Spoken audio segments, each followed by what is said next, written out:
La tecnología no es demoníaca como algunos piensan, ¿sí? El demoníaco es uno a veces, o sea, la tecnología no es mala, o sea, todo lo que Dios permite que el hombre cree no es malo. El problema es el uso que el hombre le da. ¿El dinero es malo o bueno? ¿Qué dice? Nada, no es neutro, ni es bueno ni es malo. Es dinero y ya. Usted sabrá cómo lo usa.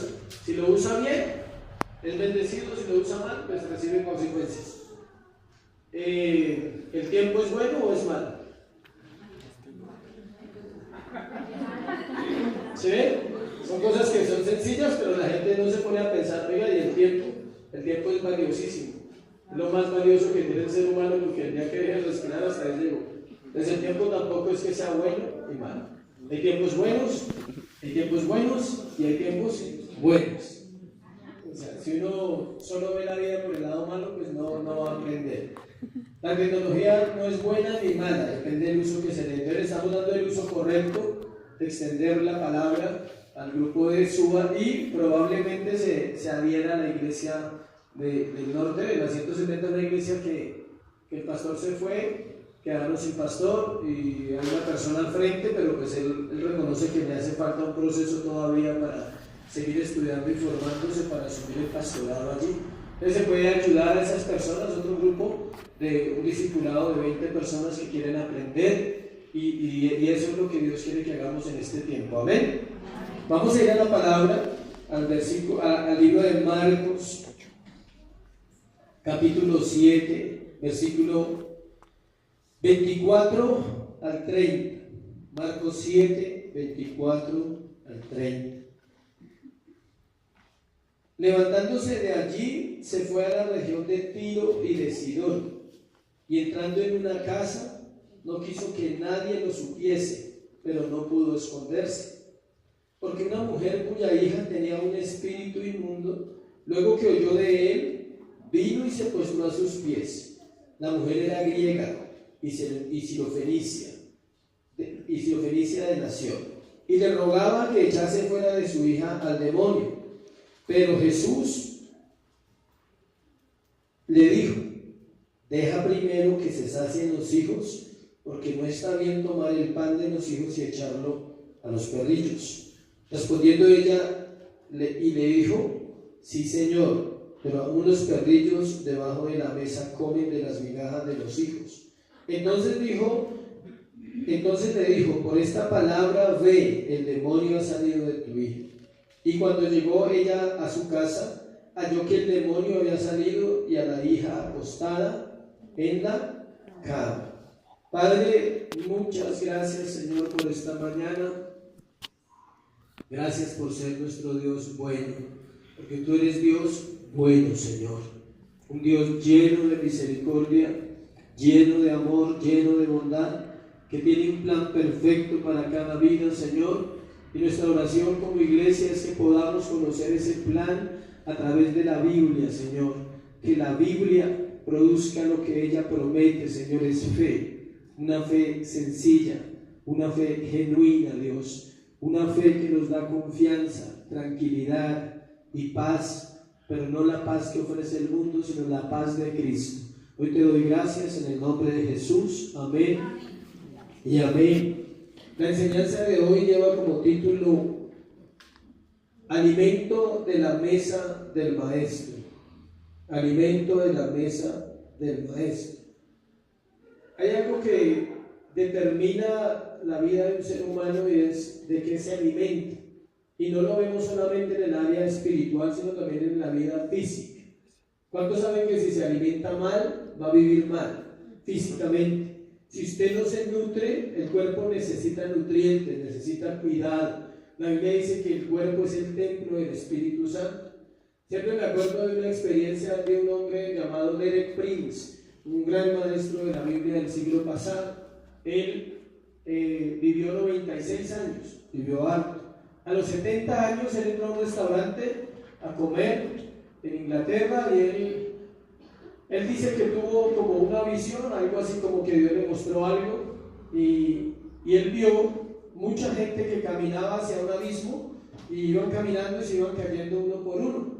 Entonces él llegó a la casa después del almuerzo y por la tarde y oró. Y le dijo: Señor, ¿qué quieres enseñarme con eso que vi o con eso que pude percibir en el momento del almuerzo?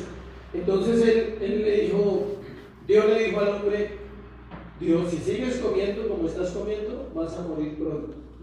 Y dice que él a partir de ese día tomó una decisión y fue cambiar toda su dieta. Prácticamente se volvió vegetariano, tenía 70 años y vivió hasta los 96. Entonces nosotros físicamente somos lo que comemos. O sea, si comemos mal, vamos a enfrentar enfermedades a temprana edad, sobre todo en la juventud. Ahora es normal ver jóvenes con apéndice, operados de la vesícula, cosas que antes se veían en personas de 70 años en adelante, 60 años en adelante. ¿Debido a qué? A la mala alimentación. Pero si hablamos de la Biblia, aún más. ¿Cómo es el tema? Alimento de la mesa del maestro. No hay nada más espectacular que comer directamente de la mesa de Dios. Siempre ponemos el ejemplo del chicle masticado, ¿no? Si a usted le da un chicle masticado, ya no tiene dulce, ya se le ha sacado el sabor y creo que usted no lo recibe, ¿no? ¿Sí? ¿Sí recibe un chicle masticado? No creo. Ni por más que sea el novio o la esposa, no, ya comiste, mi amor, entonces bote eso, ¿sí? Porque uno no quiere el chicle masticado. Y en la iglesia pasa así. La gente come a veces de lo que otros comparten, teniendo el privilegio de tener la Biblia en la casa. ¿Cuántos tienen una Biblia en la casa? Ese es el restaurante, ¿sí? Pero usted no pide lo que quiere, le aclaro, porque ya hay más de uno, restaurante. Usted va a un restaurante y pide lo que quiere, de acuerdo a su presupuesto. Aquí no. Aquí no es que usted pida lo que quiera, Él tiene la comida lista. Él tiene todo lo que el hombre necesita. Y en este pasaje, ¿por qué hablar de la mesa del maestro? Porque vamos a ver una mujer que pudo comer de la mesa del maestro.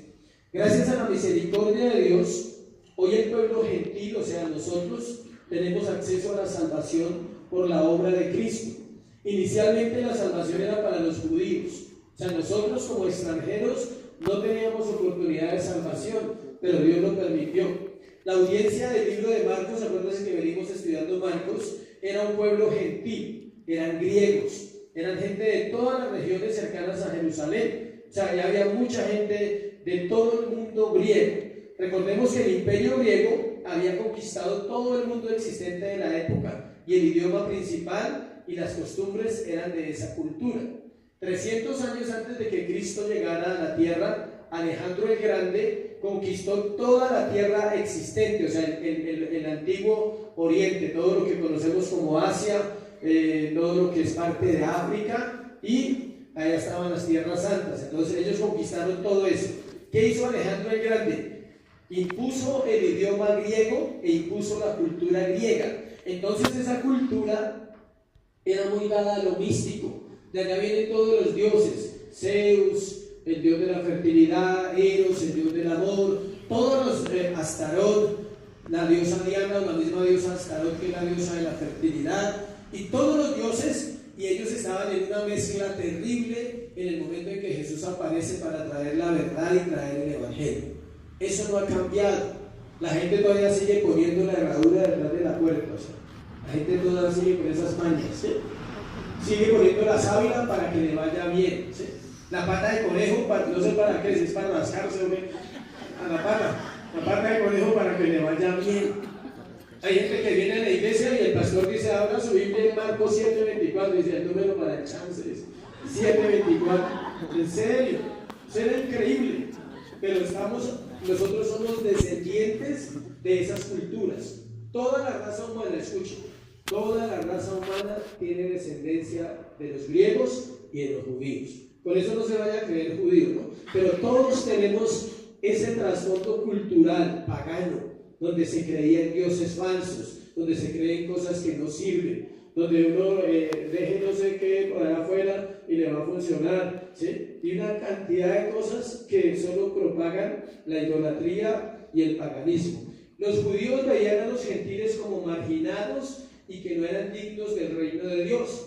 Actualmente pasa algo igual. El cristiano a veces se cree mejor que los del mundo. Las malas enseñanzas y las doctrinas falsas lo han engañado al hombre para pensar que esto se trata de estatus, de clase, de cosas que valemos por lo que tenemos, valemos por lo que sabemos. Para Dios no es así. Haciéndoles pensar a los gentiles que lo que ellos viven es porque se lo merecen, y que lo que ellos viven es porque no están cerca de Dios, y que porque son más malos que los judíos. Los judíos tenían ese problema de orgullo. Ellos se creían más buenos que los demás. Hay gente que se sabe 3 versículos de la Biblia y ya se cree santos.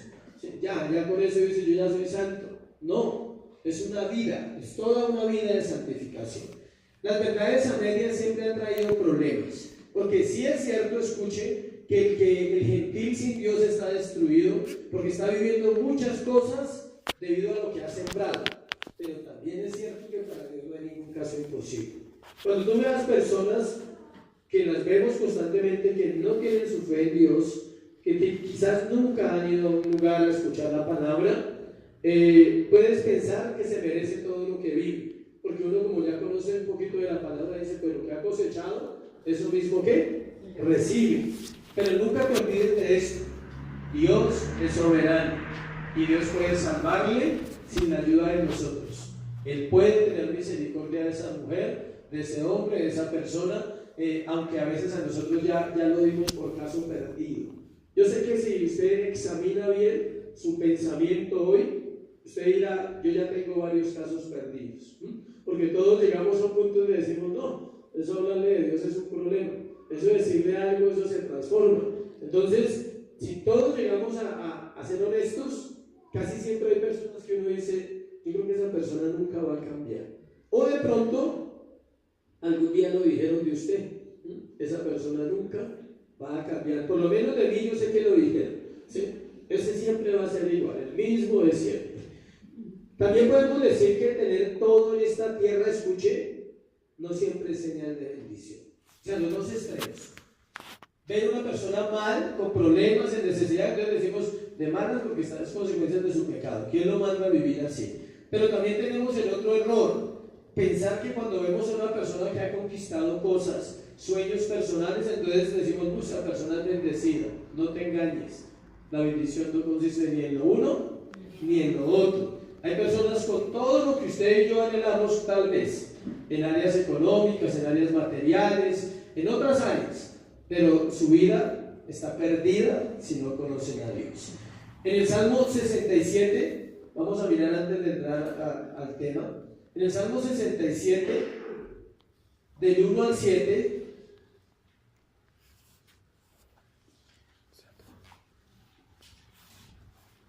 explica un poquito lo que Dios quería que fuera el pueblo de Israel. Dios tenga misericordia de nosotros y nos bendiga, haga resplandecer su rostro sobre nosotros. Esto era para Israel y hoy en día es para la iglesia, para que sea conocido en la tierra tu camino, en todas las naciones tu salvación. Te alaben los pueblos, oh Dios, todos los pueblos te alaben. Alégrense y gócense en las naciones, porque juzgarán los pueblos con equidad y pastorearán las naciones en la tierra. Te alaben los pueblos, oh Dios, todos los pueblos te alaben. La tierra dará su fruto, nos bendecirá Dios, el Dios nuestro, y bendíganos Dios, y témanlo todos los términos de la tierra. Este era la radiografía del sueño de Dios con Israel. ¿Israel lo cumplió? No. Israel no cumplió ese sueño. Israel había sido llamado a hacer luz a las naciones de la tierra, y entonces Dios, en vista de que ellos no cumplen, Dios siempre tiene un plan B. Miren el Salmo 100, versículo 1. Habla lo mismo. Cantad alegres a Dios, habitantes de toda la tierra, servid a Jehová con alegría, venid ante su presencia con regocijo. Reconocer que Jehová es Dios, Él nos hizo y no a nosotros mismos, pueblo suyo somos y ovejas de su prado. Él siempre quería que Israel fuera una nación ¿qué? Especial. Pero como no sucedió, entonces Dios tiene que tomar un plan, y es cuando incluye a los gentiles, a nosotros, a todos los pueblos que no son judíos. Génesis 12, no lo vamos a leer, versículo 1 y al 2, habla de Abraham. Es un versículo muy famoso para algunos más que para otros. Haré de ti una nación grande y te bendeciré y serás ¿qué? Bendición. ¿Cuál es la interpretación de ese versículo? Escuchen, después lo vamos a estudiar en otros temas. Dios llama a Abraham de una tierra que se llama Ur de los Caldeos, y él era un pagano. Eso hoy en día es el actual Irak.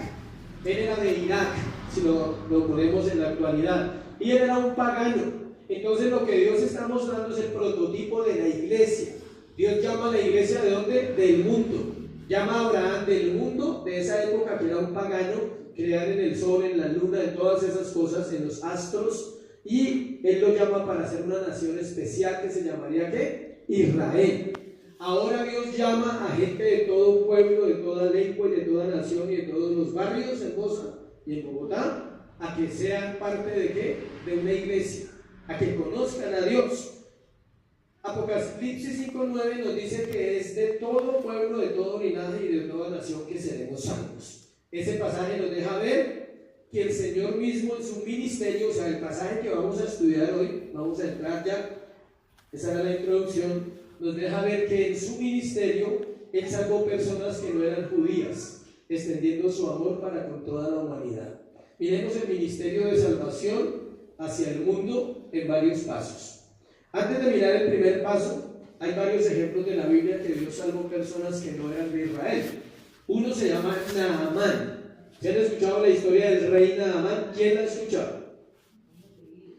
¿O la han leído? ¿Sí? ¿Quién ha leído la historia del rey Naamán? Naamán era un rey sirio, de Asiria, y él tenía un problema de lepra, y un empleado de él, o una empleada, no me acuerdo ahorita, un siervo, le dice que hay un hombre en Jerusalén que se llama Eliseo, el profeta de Dios, y le dice: ve, porque él puede orar por ti y puede ser sano. El Dios de él le puede sanar. Y él dice: pero ¿por qué tengo que ir? ¿Acaso no hay mejores ríos acá y cosas acá? Y ellos, los paganos, siempre habían creído en dioses. Ellos hacían sacrificios a sus dioses para sanidad, para libertad. Igual que el cristiano cree que tiene que hacer sacrificios para recibir todas esas cosas cuando ya fueron compradas a precio de sangre en la cruz del Calvario. Entonces, ese es un ejemplo.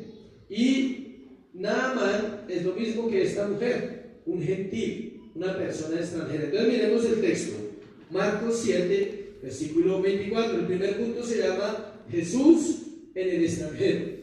Jesús lleva 2 años de su ministerio. Lleva 2 años larguitos predicando en Jerusalén, Capernaum, Galilea, Betsaida, Betesda, todas las ciudades que usted encuentra en un mapa cerca de Israel.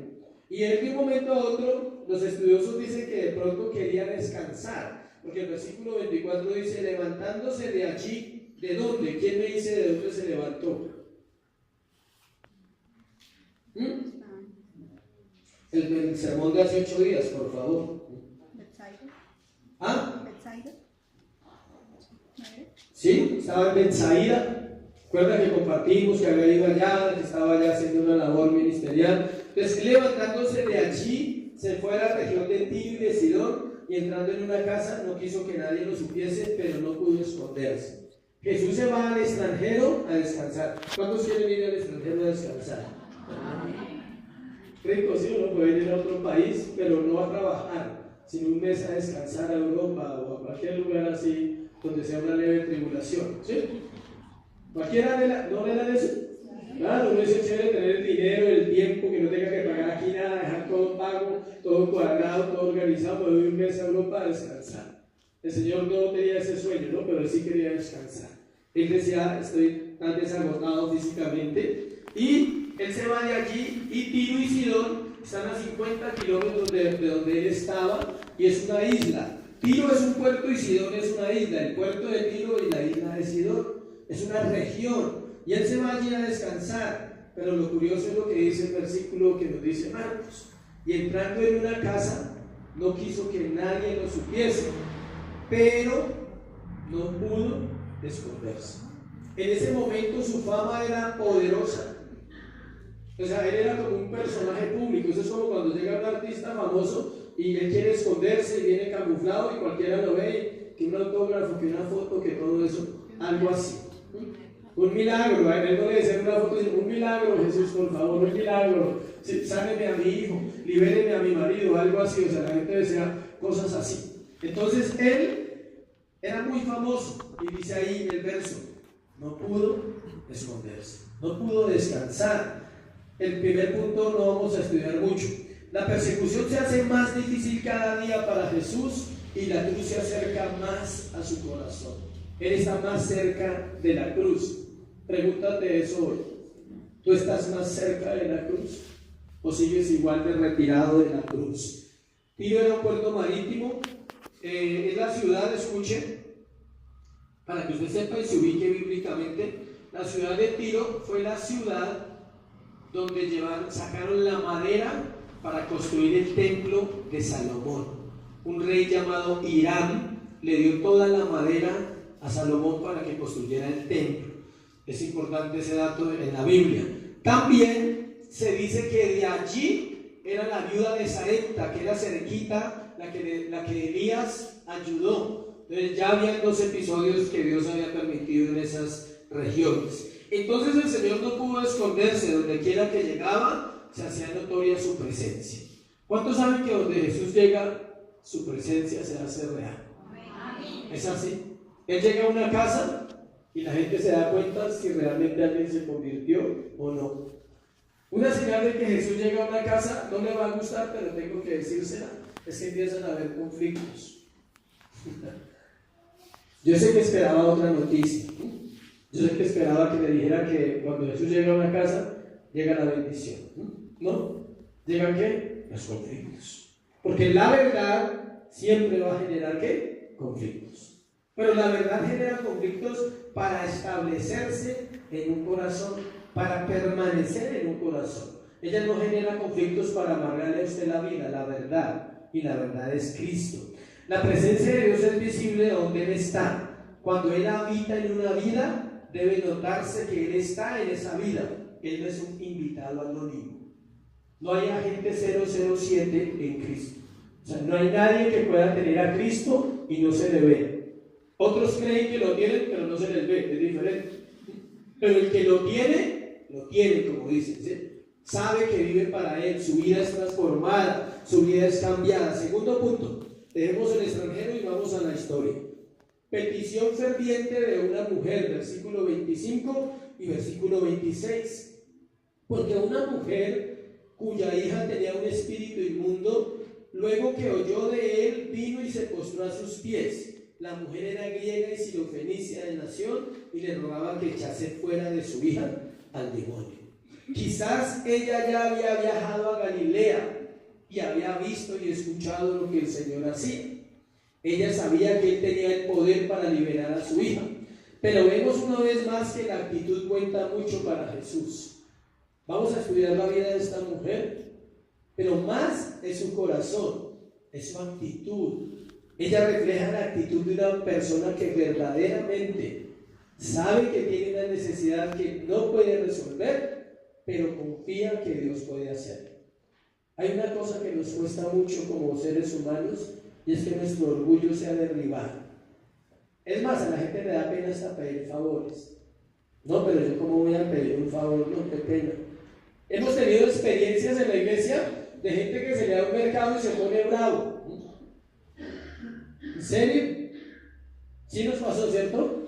Una persona X se le dio un mercado y se puso bravo, o sea, como si lo hubiéramos menospreciado, como si le hubiéramos dicho que era pobre y tenía necesidades. Pero sí tenía necesidades de su familia. Pero prima más el orgullo que reconocer mis cosas. Y así le pasa a la gente. El orgullo de no ir a Dios y decirle: soy una persona necesitada.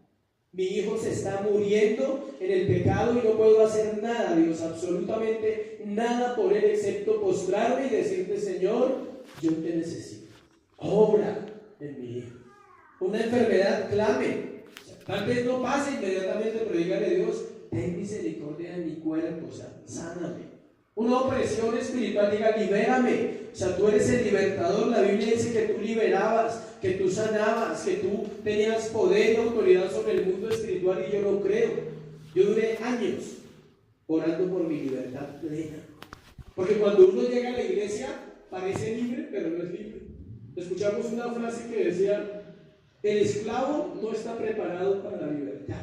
Y todos venimos de la esclavitud. Ella también venía de unas tierras paganas. Tiro y Sidón. Tiro era un puerto marítimo y Sidón era una isla, y ellos vivían en un paganismo pero impresionante. Allí se movían los espíritus inmundos. Por eso ella conoce el lenguaje y le dice: Señor, mi hija está ¿qué? Endemoniada.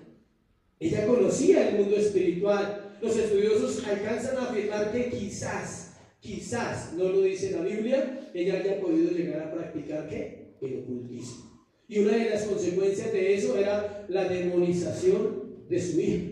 Y ella conoce claramente qué es lo que está enfrentando, un mundo ¿qué? Espiritual. Lo creas o no lo creas, estamos enfrentando un mundo espiritual todos los días de la vida. ¿Sabes por qué no nos pasa nada? Porque Dios nos guarda. ¿No escuchas noticias todos los días? Asaltan, roban, matan, violan, hacen de todo. La raza humana, la humanidad hace todos los días mal. ¿Por qué nosotros no somos los protagonistas de ese mal? ¿Nunca te has preguntado eso? Por gracia, por amor, por misericordia, llegamos a nuestra casa, salimos, soplamos, comemos, viajamos, descansamos, vivimos. Nuestros hijos viven a pesar de todo. ¿Por qué? Por gracia, por misericordia, porque estamos cubiertos por Dios. La actitud de esta mujer es lo más importante. Ella sabía que Jesús hacía milagros, sanidades, liberaciones, pero sobre todo ella sabía que Él era el Salvador. Ella tenía todo en contra, según los parámetros de la época. O sea, ella no calificaba para un milagro. Y hay gente que llega a pensar eso y dice: no, Dios le hace a fulano, a sultano, pero a mí no. Mi situación sigue igual. Era mujer, no, nada personal contra las mujeres, ¿no? Estamos hablando de la época, no de hoy. En esa época ser mujer era un problema. En el libro de Ruth que están estudiando las mujeres, la ponen en el lugar 16, haciendo un orden de personas importantes: los gobernantes, los sacerdotes, los profetas, los ricos, los siervos de los ricos, el hijo de fulano, el hijo de sultano, y de último, la mujer. Ocupaba el puesto 16 en la escala de importancia en la cultura griega y en la cultura romana y judía. No tenía. O sea, ella la había podido coger cualquier sacerdote y decir: quítate de aquí, no molestes. Hágame un favor y no moleste al maestro. ¿Sí? De hecho, los discípulos casi la sacan, ¿sí? Casi le dicen: oye, pero cálmese, ¿sí? Está molestando mucho, cálmese. ¿Sí? ¿No le ha pasado que hay gente que moleste y dice: cálmese, por favor, no moleste tanto? Ella tenía todo en contra para recibir un milagro. Era mujer, lo cual para los judíos la hacía inferior a un hombre, pero eso era en esa época, claro. La Biblia no enseña eso. Eso era una cultura pagana. La Biblia le da el lugar a la mujer siempre como la ayuda del hombre y como la mujer que puede servirle a Dios. Lo segundo, era griega.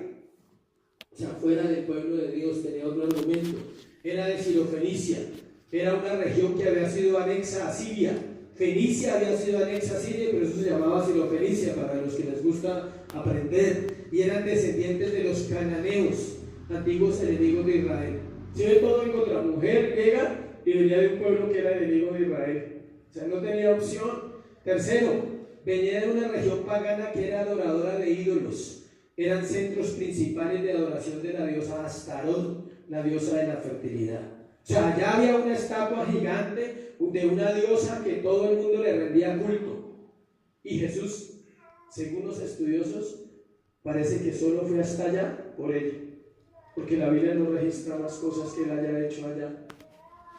Creo que él conocía la fe de esta mujer como él quiere conocer la fe de nosotros. Versículo 26, parte B, dice ahí que ella tenía un problema urgente. 26b, y le rogaba que echase fuera de su hija al demonio. Ella tenía un problema urgente, y era que su hija estaba endemoniada.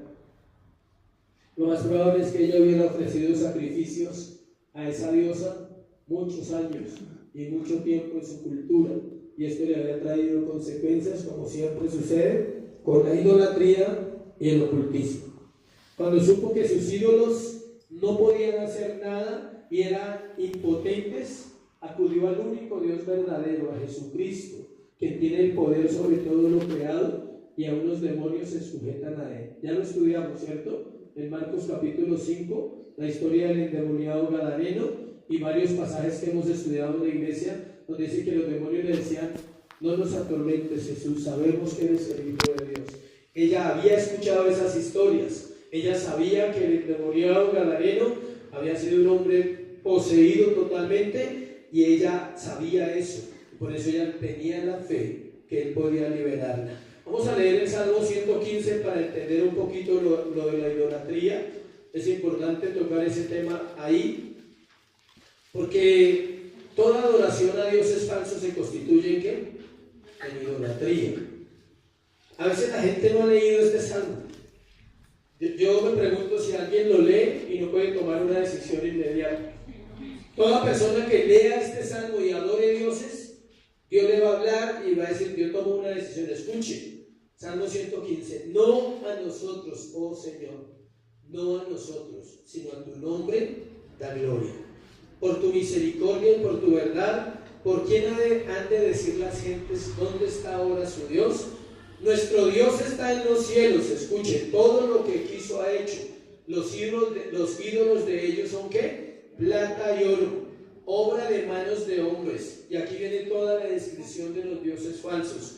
Tienen ojos, tienen boca, mas no hablan. Tienen ojos, mas no ven. Orejas tienen, mas no oyen. Tienen narices, mas no huelen. Manos tienen, mas no palpan. Tienen pies, mas no andan. No hablan con su garganta. Semejante ellos son a los que hacen, y cualquiera que confía en ellos.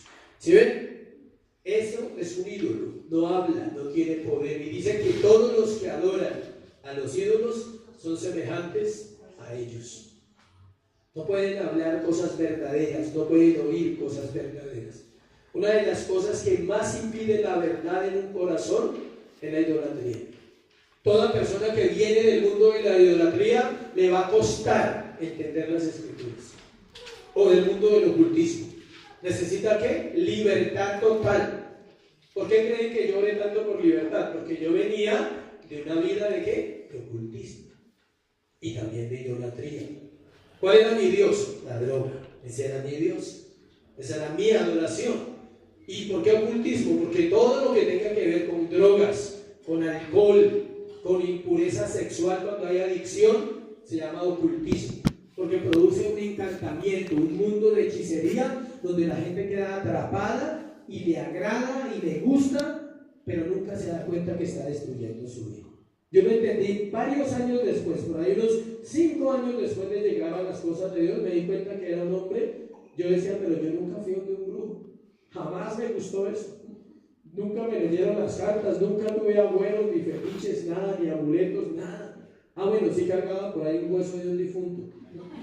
Sí, porque eso es un abuelo. Yo de hermano, yo cargaba una cosita ahí. Uno llega hasta esos extremos, ¿no? Qué pecado, la ignorancia. Me acuerdo que el día que lo sacaron, yo no me acuerdo si cogí fue un colmillo o algo así, y de mi papá un huesito. Y yo cargaba eso ahí en la billetera. Y chille cuando lo veía. Y me acordaba y chille. Y decía: uy, qué pecado. O sea, eso me tocó chillar, decirle: Señor, perdona mi idolatría. Eso es ocultismo, ¿sí sabía? Todo contacto con los muertos es ocultismo. ¿Por qué tengo que hablar de eso? Porque estamos hablando de una mujer pagana. Y la gente no entiende qué es el paganismo. El paganismo no es que usted sea un loco depravado malo. Eso no es el paganismo. El paganismo es cualquier práctica que tenga que ver con un Dios falso, como ella y como usted y yo lo hemos practicado muchas veces. Y yo pensaba que yo no venía de ese mundo, que yo nunca fui ocultista, pero resulta que duré 15 años en el ocultismo consumiendo drogas. Y cuando me di cuenta dije: wow, o sea, yo necesito ¿qué? Libertad.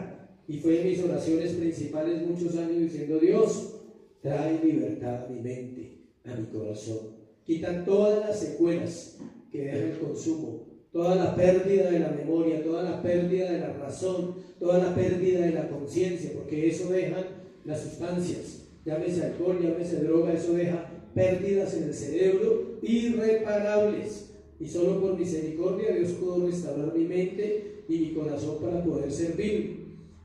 La idolatría es causa de muchas de las consecuencias que el hombre enfrenta. Es el pecado que más le recalca a Dios a Israel, su pueblo. No hay un pecado que Dios deteste tanto como la idolatría. Terrible, él dice, ¿me hicieron qué? Por eso él le recalca, le dice, ¿a qué me compararéis y a qué me haréis semejante a un pueblo de Israel? Él les dice, ¿ustedes a qué me comparan? O sea, ¿se atreven a compararme con una estatua? ¿Se atreven a compararme con un animal? Porque eran tantos los dioses, las aves eran dioses, el león era dios, el elefante era dios, los leopardos eran dios. ¿Se ha visto las películas de los faraones? Que tenían 2 leones al lado, todo eso representaba Dios, la vaca, todo. Y Dios se ofende y dice, ¿cómo se atreven a compararme con los animales si Dios los crea a ellos? Las piedras, las montañas, todo. Y hoy en día es igual, en la China hay 300 millones de dioses. La piedra que se llama fulana es Dios, la otra piedra tiene otro nombre y es Dios. Hay un templo para las ratas, ¿sí? Porque la rata es Dios en un lugar de esos del oriente. ¿Sí ves hasta dónde llega el hombre? No necesita ser loco y malo para estar perdido, está perdido porque está separado de Dios en la idolatría. Segunda de Corintios 6:16 dice que Dios no tiene nada, absolutamente nada que ver con los ídolos. Segunda de Corintios 6:16. ¿O no sabéis que el que se une con una ramera es un cuerpo con ella? Perdón, esa es primera, me equivoqué, casi, pero sí toca el tema. Sí, es Dios ahí. Segunda de Corintios 6:16. Segunda de Corintios 6:16. ¿Y qué acuerdo hay entre el templo de Dios y los ídolos? Hace una pregunta el apóstol Pablo. Porque vosotros sois el templo del Dios viviente, como Dios dijo, habitaré y andaré entre ellos y seré su Dios, y ellos serán ¿qué? Mi pueblo. ¿Sí ve la pregunta del apóstol? Dice, ¿qué tiene Dios con los ídolos? Solo los detesta, solo los aborrece a los ídolos. Y esta mujer que estamos viendo en la historia hoy de la mujer sirofenicia viene de ese mundo de la idolatría y del paganismo. Acompáñenme ahí a Mateo 15:22 para ver el paralelo de esta historia, porque Mateo nos regala unos datos muy interesantes diferente a Marcos. Mateo 15:22 dice, he aquí una mujer cananea, ¿sí ven? Que ahí nos lleva a saber de dónde era ella, de Canaán, que había salido de aquella región clamando y diciendo, Señor, Hijo de David, ten misericordia de mí y mi hija, que es gravemente atormentada por un demonio. Ella, a pesar de que tenía toda esta condición de paganismo y de idolatría, ella también había escuchado quién era Jesús. Y lo llama por uno de los títulos que le da la Biblia al Señor Jesús. ¿Cuál es? Hijo de David. Mateo 15:23 nos dice que el Señor no le respondió. El silencio del Señor puede parecer raro, pero nada era casual. El Señor estaba dándole una enseñanza de la fe perseverante. En la Biblia solo hay esta historia donde Dios rechaza a una persona, porque la Biblia dice que el que a mí viene, yo no le he hecho fuera. Pero es curioso que acá sí Él la rechaza con la respuesta que le da. Ahorita la miramos, y mostrando que su pueblo Israel no tenía una fe genuina, Él rechaza a esta mujer para darle una enseñanza a los discípulos y para enseñarle a ella misma. ¿Por qué? Porque al principio Él le dice que el pan es para ¿quién? Para los hijos, no para los de afuera. Dejó que la fe se robusteciera, creciera en ella mientras clamaba. Él tenía un plan. Vamos a leer la historia del versículo 27. Pero Jesús le dijo, deja primero que se sacien los hijos, porque no está bien tomar el pan de los hijos y echarlos a los perrillos. Él nunca había respondido así a ninguna persona. Había sido duro con los fariseos y los escribas, pero con las personas de afuera Él era muy gentil. Pero lea Mateo 15, versículo 23, que ahí nos da también una respuesta de lo que estamos estudiando. Mateo 15, 23. Pero Jesús no le respondió palabra. Sí, acá dice otra cosa. En Marcos dice que le respondió de esa manera, pero parece que antes de responderle se quedó un rato ¿qué? En silencio, callado. Él dice, acá Mateo no puede mentir y no se encontrarían los dos evangelios. Él dice, pero Jesús no le respondió palabra. Entonces, acercándose sus discípulos, le rogaron diciendo, despídela, pues da voces tras nosotros. O sea, está molestando mucho esa señora, sáquela. Así era la frase de una. O sea, esa mujer está pero bien cansona. Sáquela, por favor, Señor. Tenemos tanto que hacer. Esa era la misericordia de los discípulos. Siempre. ¿Sí? Lo mismo que Juan y Zebedeo. Señor, hay unos que están haciendo milagros, pero no en tu nombre. Hacemos que descienda un trueno y los acabe, o sea, ¿sí? Algo así. Esa era la misericordia de ellos. Siempre pensando en ellos. ¿Sí? Señor, pero esa señora está como calzoncita. O sea, no le pongas cuidado, ella está rara. Yo creo que también está endemoniada como la hija. ¿Sí? Ellos llegaron a pensar quizás eso. Pero lo interesante de la historia, que es lo que más me gustó haciendo el estudio, es su fe era inquebrantable. La fe de esta mujer supo esperar pacientemente y fue recibida y recibió. ¿Sí escuchó? Una fe inquebrantable sabe esperar y una fe inquebrantable es recibida por Dios. ¿Para qué? Para recibir. Una fe mediocre no recibe, sufre, y es lo que Dios espera que tengamos. En Juan 6:37 dice, al que a mí viene, yo no le echo fuera.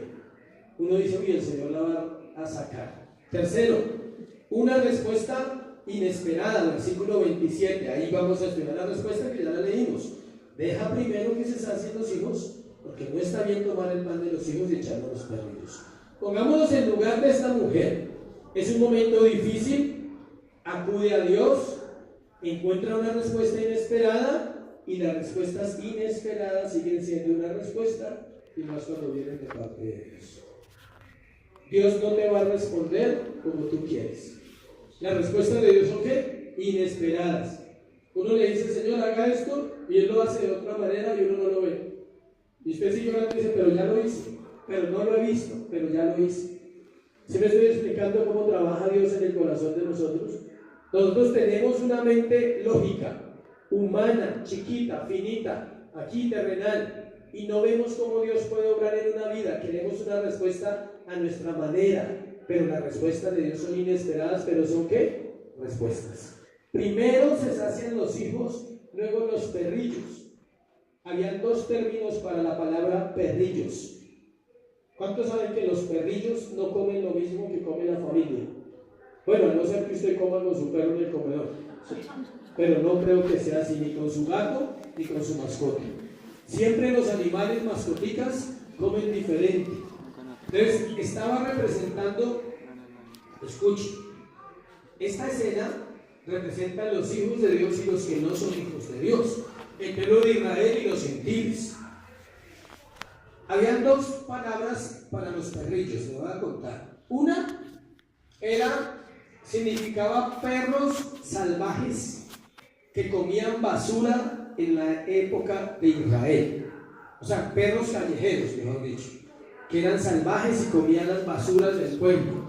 Entonces los judíos se referían a los gentiles de esa manera. Ellos son ¿qué? Perros. Son de esos perrillos que andan por ahí por la calle comiendo basura. Tenían un término despectivo para los gentiles, pero esa palabra, al traducirla del original, no es la palabra que Jesús está usando acá.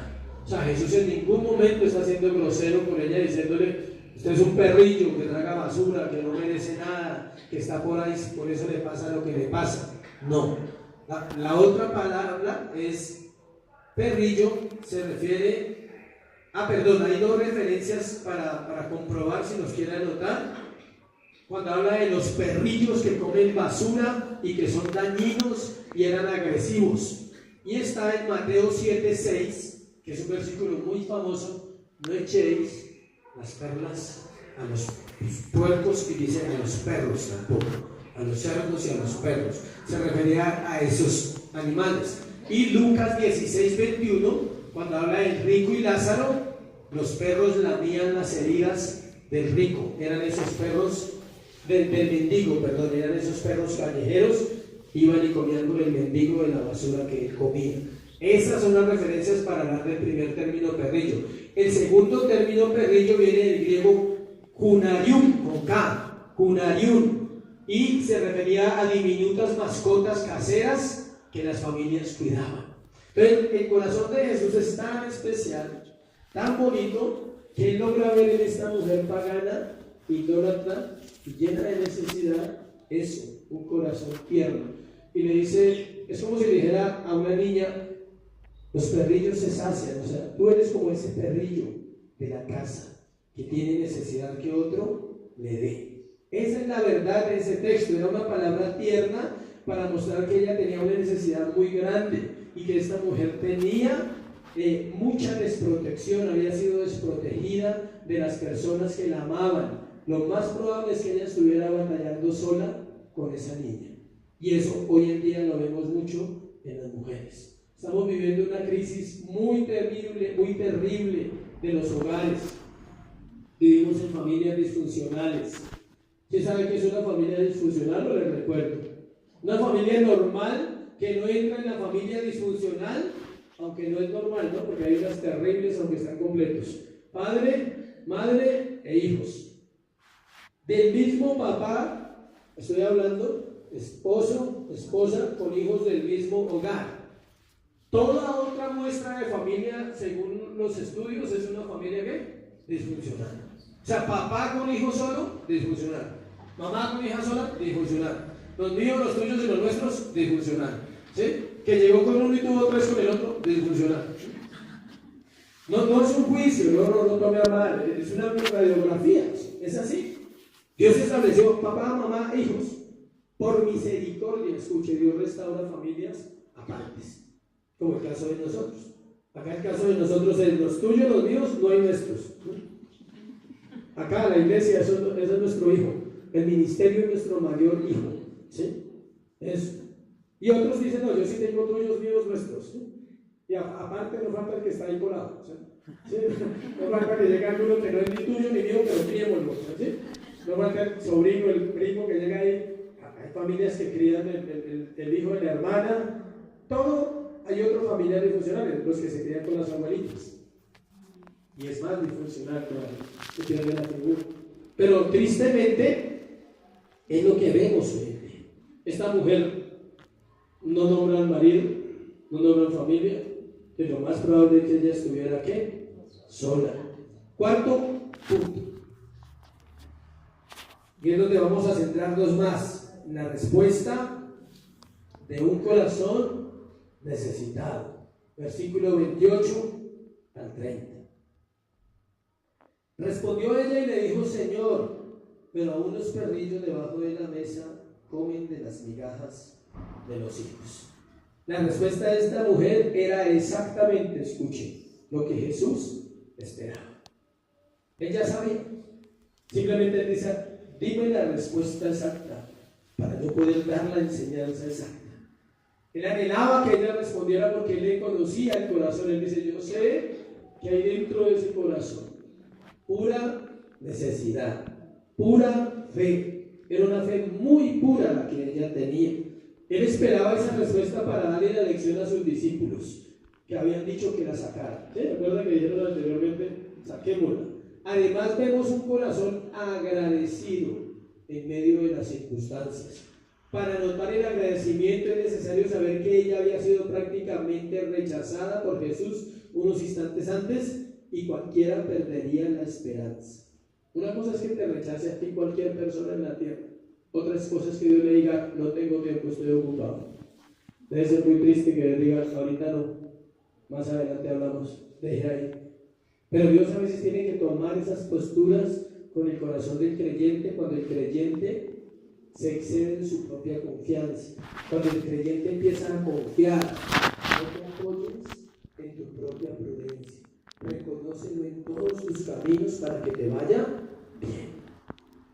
El proverbista da cientos de consejos del orgullo del hombre para no ser agradecido. Esa es una enfermedad espiritual, la falta de agradecimiento. Nos centramos en lo que no tenemos. Piensa en lo que no tienes y te sale una lista impresionante, rápida. Eso llegan a la mente pensamientos rápidos. Pero ¿por qué no piensas en lo que sí tienes? ¿Respiras? Respiramos hoy. Si no, aquí alguien ya quedaría tieso de una vez. Solo pare de respirar 3 minutos y verá qué pasa. Ese es el motivo suficiente para decirle, Señor, ¿qué? Gracias. Mi oración siempre comienza por ahí. Todos los días mi oración comienza, Señor, gracias por la vida. Porque puedo vivir para adorarte, porque puedo vivir para tener un tiempo de oración, porque puedo vivir para conocer personas, para servirle a otras personas, porque puedo vivir para disfrutar a mi esposa, para ver el resultado de mis hijos cuando Dios se le dé la bendita voluntad. Puedo vivir para verlo, porque Él me ha dado promesas, lo estoy viendo en mi hijo, estoy viendo el proceso en mi hijo, aunque en un lugar difícil a distancia, pero estoy viendo el proceso en él. Si Dios quiere, viene el primero, ¿sí? Que debe venir a la congregación, porque sale y viene a recibir, ¿sí? Desde el 1 de marzo, el 12 al 3 de marzo, un domingo. Pero gracias. O sea, yo no sé cómo tú oras, yo no sé cómo tú te acercas a Dios, pero es un principio que la Biblia lo establece. Dice entrar por las puertas, ¿con qué? Con acción de gracias y alabanzas. No dice que entre quejándose. Ella no se quejó. Ella no dijo, no, pues yo sé que soy gentil, pagana, soy mujer, y aparte de eso cananea, porque eran enemigos de tus hijos de Israel, y aparte de eso, pues yo sé que pues tú estás muy ocupado, vives haciendo milagros a todo el mundo, pero está bien, en otra ocasión será Señor, ¿sí? Ella no tuvo esa actitud derrotista, de dar media vuelta y decir, bueno, en la próxima campaña que venga, paso a ver si de pronto él hace. No, ella estuvo tranquila, y ella fue muy sabia. Esa es la diferencia, escuche, entre un corazón y otro corazón, la actitud. La actitud se nota. Siempre me he detallado que los pómulos, los nervios de la cara, siempre no los podemos controlar. ¿En serio? No conozco a alguien que controle los nervios de la cara cuando está molesto, o cuando su actitud es de toca, o cuando su actitud es de soberbia. ¿Sí saben que la soberbia se percibe aquí, en esta máscara? En esa máscara se ve la soberbia del ser humano ante Dios. Nunca lo podrás disimular. No te puedes vestir de piedad, no te puedes vestir de religiosidad, no te puedes vestir de bondad cuando no la tienes. Se necesita tenerla para aguantar una ofensa con humildad, para aguantar que alguien te rechace y te humille siendo un ser humano y tú no tengas la capacidad de decir, es parte de lo que me corresponde siendo hijo de Dios. Eso se llama madurez. Pero he notado mucho, decía a alguien muy cercano, tienes que avisarle a tu cara que estás feliz y que eres creyente, porque se le notaba mucho, torcía la boca, los ojos, era imposible cuando a alguien no le molestaba, era como si fuera una transformación, así, yo sé que a muchos les pasa eso, se le notaba. La actitud de esta mujer hizo la diferencia. Estoy convencido de la actitud que ella tuvo cuando Jesús le dijo, el pan es para los hijos. Eso es una palabra que usted póngase a estudiarla y verá que casi nos quedamos por fuera. O sea, el pan es para los hijos, la liberación es para los hijos, la sanidad es para los hijos, la restauración es para los hijos, y eso se aplica a la iglesia. La iglesia tiene derecho a todo eso, pero Dios sigue trayendo gente del mundo porque la iglesia no lo comprende, porque Dios dice la iglesia no entiende. En Isaías dice que el juicio comenzará por casa, y Dios siempre trabajó duro el corazón de los sacerdotes, siempre les dijo, ustedes tienen todo y no lo aprovechen. Desagradecimiento. Ten un corazón agradecido. Entiendo las batallas porque también las vivimos con mi esposa, batallas con la salud, a veces batallas financieras, a veces batallas con nuestros familiares, pero siempre hemos aprendido ¿a qué? A mirar lo que sí tenemos. Somos salvos por gracia. Tenemos un techo, tenemos provisión de parte de Dios. Él nos puede dar salud, Él nos puede dar vida todos los días. ¿Quién te da vida a ti todos los días? Dios. Pero nos cuesta hacer esa evaluación. Yo puedo sacar 20 cosas en un momentico de lo que tú puedes agradecer, porque las tenemos todos en común. ¿Tienes familia? Dile gracias, así sean especiales. Gracias.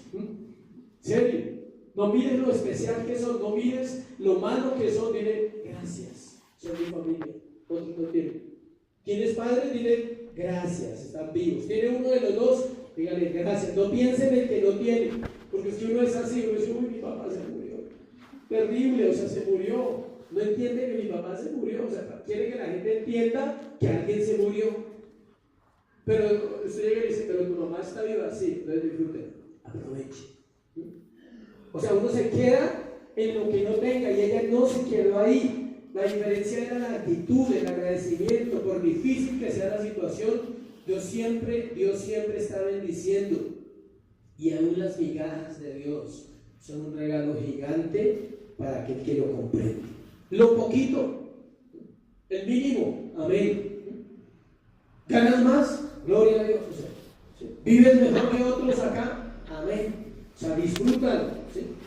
No te jactes nunca de lo que ganas, de lo que tienes, de lo que haces, simplemente de qué? Gracias. Es por gracia. Otros no tienen. Hicieron una encuesta, una estadística a nivel mundial. Escuchen para que usted se sorprenda quién es usted realmente. A nivel mundial, una persona pobre, escuchen, pobre, para usted ser pobre tiene que vivir con menos de $1 al día para entrar en la tasa de los pobres. Menos de $1 al día. ¿Sabe cuánto es $1? 3.100 algo. Hay 1.500 millones de personas en el planeta que viven con menos de $1 al día. ¿Cómo? No me pregunten porque no lo sé. Viven así.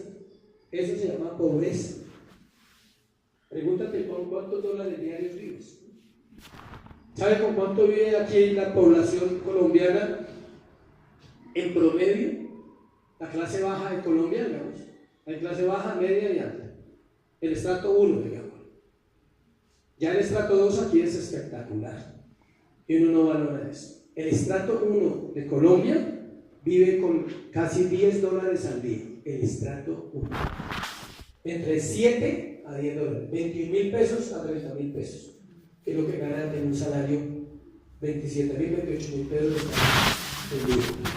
Con eso vive súper, come bien, paga sus arrendos, todo vive bien. Si tú vives de ese margen para arriba, ya no eres pobre. O sea, si tú ya vives con más de $7 al día, o sea, si tú gastas más de 21.000 pesos diarios, te tengo una buena noticia, eres rico, según las estadísticas de economía en la tierra. Y uno vive chillando, no, es que no tengo para esto, es que no tengo para aquello, no tengo para lo otro. Arriendo, internet, agua, luz, teléfono, celular, salud, sume. ¿Cuánto vale eso ya en una persona? Todos los días, si usted no se ha hecho esas cuentas, yo sí me las hago.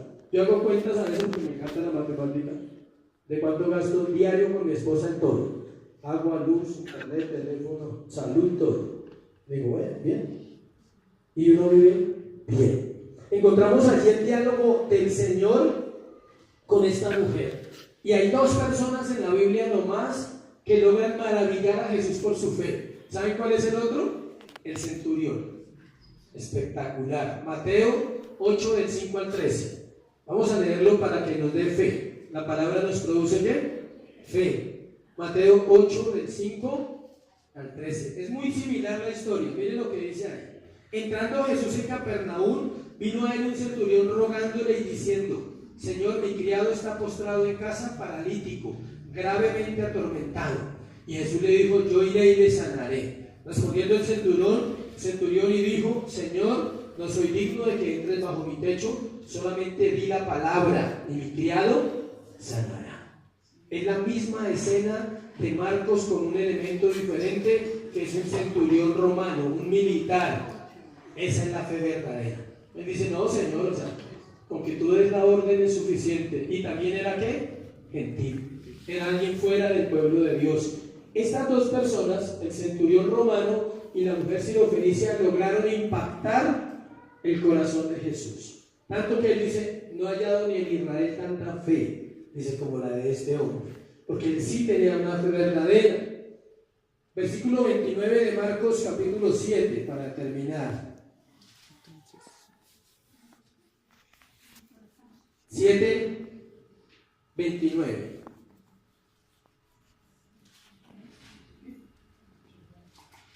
Dice, entonces le dijo, por esta palabra ve, el demonio ha salido de tu hija.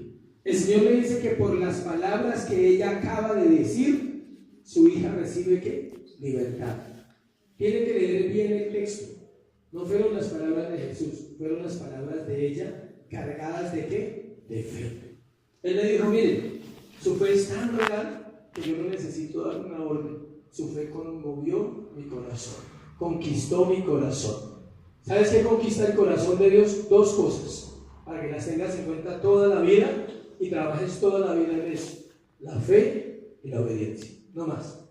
Ahí no lo conquista nada más, ni que prediques, ni que ores, ni que ayunes, ni que leas, ni que sepas, ni que seas el mejor papa, nada. Y con esas dos cosas se vive la vida cristiana en una espiral. Es una espiral así: fe, obediencia, fe, obediencia, fe, obediencia, fe, obediencia. Cada vez que tienes fe, estás obedeciendo a lo que la Biblia dice, tener ¿qué? Fe.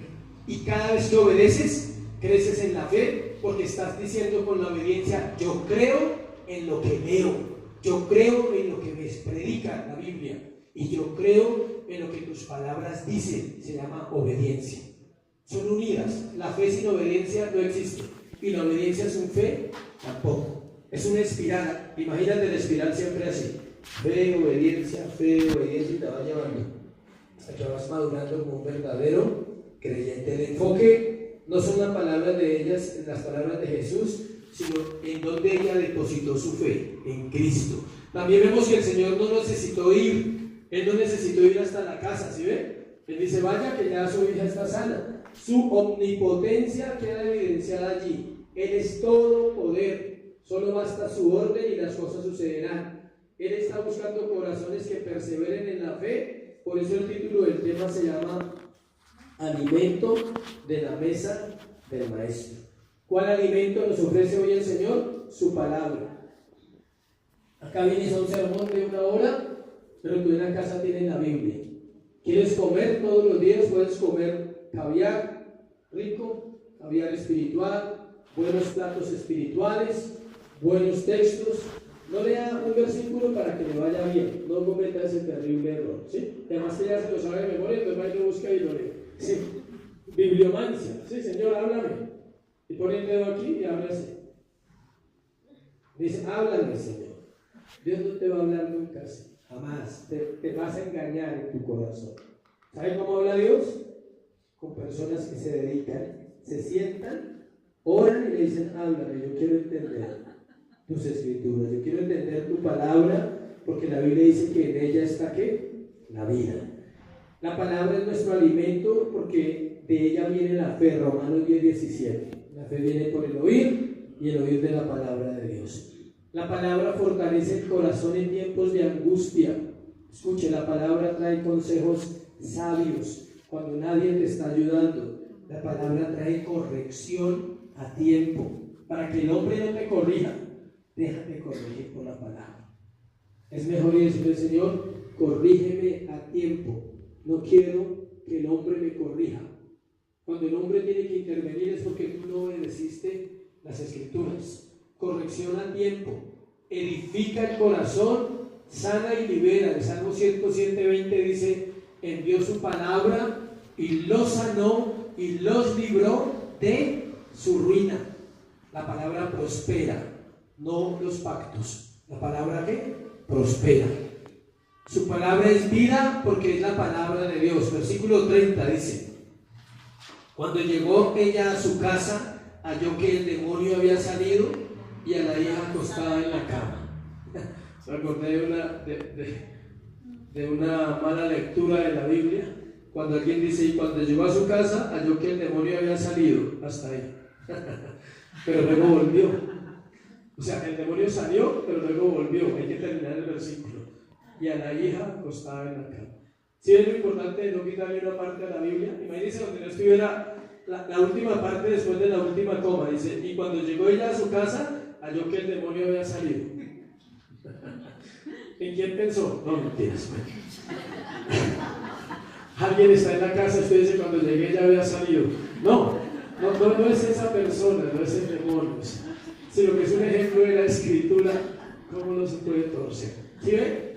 ¿Por qué no se le puede quitar una? Creo que el demonio había salido. ¿A qué? ¿A comer, a pasear o a qué? O sea, no. Dice, y a la hija acostada en la cama. ¿Qué denota eso? Lo más probable es que la hija ya tuviera problemas también serios en su salud, porque estaba en su cama, dice la Biblia, acostada. O sea, ¿qué trae un demonio a una vida? Concluyo con esto. ¿Qué traen los demonios o los espíritus a una vida? Pérdida de la paz, insatisfacción, el desasosiego en la vida del ser humano para no tener tranquilidad en nada de lo que realiza. La posesión demoníaca la compartí cuando hablamos en Marcos, pero es algo que hay que tratar en la iglesia y es un tema que hay que tratar de abrir más adelante, porque la gente cree que porque nosotros no ministramos liberaciones, entonces no creemos que los demonios son reales. Es diferente. Nosotros no ministramos liberaciones porque bíblicamente hay fundamentos para no hacerlo, pero creemos firmemente en el mundo espiritual que los demonios están en acción, vigentes en este tiempo de la tierra, pero la Biblia dice que la palabra de Dios es la que puede obrar en el corazón de una vida. ¿Por qué? Porque Dios no busca personas dependientes ni de ungidos ni de pastores, ni de superpastores, ni de reverendos, ni de reventados. O sea, Dios no busca a esas personas en la iglesia que dependan de que otro. Dios busca personas que tengan fe, como esta mujer, en la palabra de Dios y puedan ir y decirle, Señor, en mi casa necesito libertad. Yo tuve que orar por mis hijos muchos años. Por Juan tuve que orar, ustedes lo conocen, varias veces directamente por él porque era un corazón muy rebelde. Entonces, sí es válida la oración, pero no es una práctica que se deba hacer todos los domingos y todas las reuniones. No, ahí Dios dará el momento para hacer reunión y orar por la gente sin necesidad de uno estar ahí con ustedes encima. Es la palabra. Si usted cree lo que la palabra dice, usted está haciendo ¿qué? Libre. ¿Por qué? Porque el cerebro, esta mente humana, se le corren las mentiras. Dice, ay, claro. Pero si uno abre puertas espirituales, obvio que ellos van a trabajar. Si vienes del mundo de la idolatría, ¿qué tienes que hacer, Señor? Perdóname, o sea, me arrepiento. Perdóname porque practiqué mucho tiempo la idolatría, quizás eso ha traído consecuencias a mi vida. Si sabes que has practicado ocultismo, lo mismo. Señor, perdóname, yo necesito de ti. O sea, yo creo que solo tú eres Dios, que mi fe no la puedo poner en otras cosas. Amén. Pónganse sobre sus pies y vamos a orar, a darle gracias a Dios por esta palabra. Padre, te damos gracias en esta hora, Señor, por tu palabra, Dios, por tu verdad. Tú eres bueno, Señor.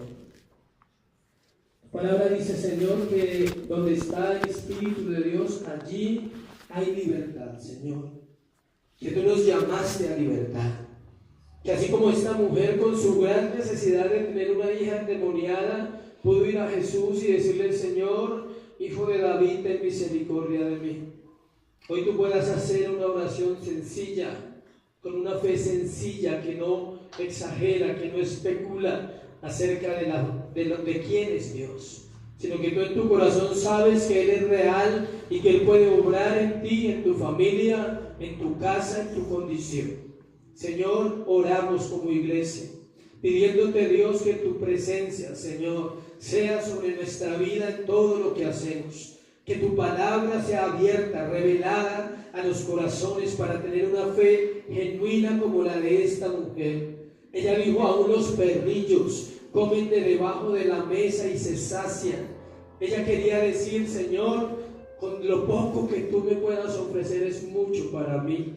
Y basta una palabra tuya, Señor, para que sucedan las cosas en mi vida, porque yo reconozco tu grandeza. porque hoy reconocemos tu poder, Dios, tu dominio sobre la tierra, sobre los hombres, tu poder y dominio sobre el mundo espiritual, Señor. Podemos decir lo que dijo Moisés: Jehová te reprenda, diablo, en el nombre de Jesús. Es Dios que puede reprender al adversario, es Dios que puede quebrantar las tinieblas de nuestra vida. Señor, oro porque las tinieblas se disipen por el poder de las Escrituras, en el nombre de Jesús en esta iglesia.